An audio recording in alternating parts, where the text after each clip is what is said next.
अस्सलाम वालेकुम viewers, welcome to new video.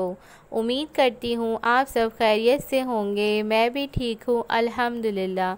आज मैं आप लोगों के साथ एग पुडिंग की रेसिपी शेयर करने वाली हूँ और ये बहुत ही इजी रेसिपी है। आप लोगों ने ज़रूर ट्राई करनी है और इसका टेस्ट तो बहुत ही लजीज है। चले जी रेसिपी स्टार्ट करते हैं। सबसे पहले पढ़ लेते हैं बिस्मिल्लाहिर्रहमानिर्रहीम। इस रेसिपी में जो इंग्रेडिएंट्स इस्तेमाल होंगे वो ये हैं। 1 कप दूध लिया है, तकरीबन 250 ग्राम है, और एक छोटा बाउल भर के चीनी का लिया है। वनीला एसेंस इस्तेमाल होगा और 3 एग हैं और 1 पिंच ज़र्दे का कलर लिया है। सबसे पहले हम कैरेमल तैयार करेंगे और कैरेमल तैयार करने के लिए एक पैन लेंगे और जो हमने एक छोटा बाउल चीनी का लिया था उसमें से हाफ बाउल कैरेमल बनाने के लिए इस्तेमाल करेंगे। मीडियम लो फ्लेम पे हम कैरेमल तैयार करेंगे और जब तक चीनी मेल्ट नहीं होगी स्पून चलाते रहेंगे।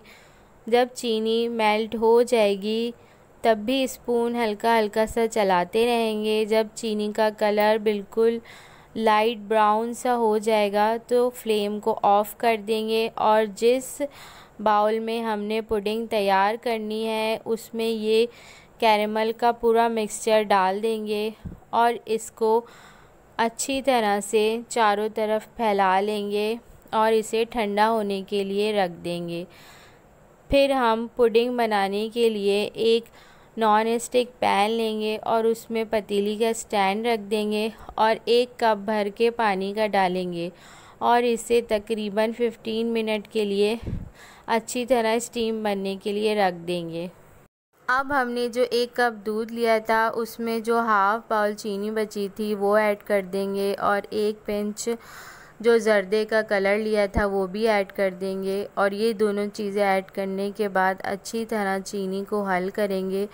जब चीनी हल हो जाएगी तो इसमें 1/4 टीस्पून वनीला एसेंस का ऐड करेंगे और इसे एक बाउल में कन्वर्ट करके अच्छी तरह से मिक्स करेंगे कि चीनी भी इसमें अच्छी तरह से हल हो जाए और फूड कलर और वनीला एसेंस भी अच्छी तरह से मिक्स हो जाए। अब हम एक और बाउल लेंगे और उसमें तीनों एग निकाल के अच्छी तरह से मिक्स करेंगे। इसे बहुत ज़्यादा नहीं फेंटेंगे, बस अच्छी तरह से इन एग्स को मिक्स करेंगे। अब इसमें जो हमने मिक्सचर तैयार किया है वो सारा मिक्सचर ऐड कर देंगे और मिक्सचर ऐड करने के बाद भी इसे अच्छी तरह से फेंटेंगे।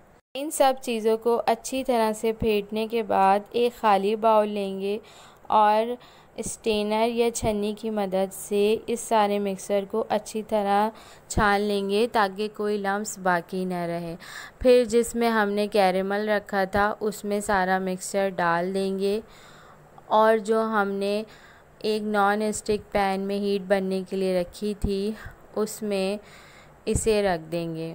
आप लोगों ने बहुत एहतियात के साथ इस बाउल को रखना है क्योंकि इसमें स्टीम बनी हुई होगी और ये गर्म होगा। इसको रखने के बाद इसके ऊपर एक ढकना भी ढक देंगे ताकि अंदर पानी ना जाए। अच्छी तरह से चारों तरफ से ढकना ढक देंगे और पुडिंग को तैयार होने के लिए रख देंगे। हमारी पुडिंग तकरीबन 45 मिनट में तैयार हो गई थी। इसको चेक करने का तरीका ये है कि आपके पास अगर नाइफ़ हो या फॉक हो तो उसकी मदद से भी चेक कर सकते हैं। मेरे पास ये स्टिक थी तो मैंने इससे चेक किया है। हम इसमें स्टिक डालेंगे और जब स्टिक निकालेंगे तो स्टिक बिल्कुल साफ़ बाहर वापस आएगी, तो इसका मतलब है कि हमारी पुडिंग बहुत अच्छी सी तैयार हो गई है। अब इसको हम बाहर निकाल लेंगे।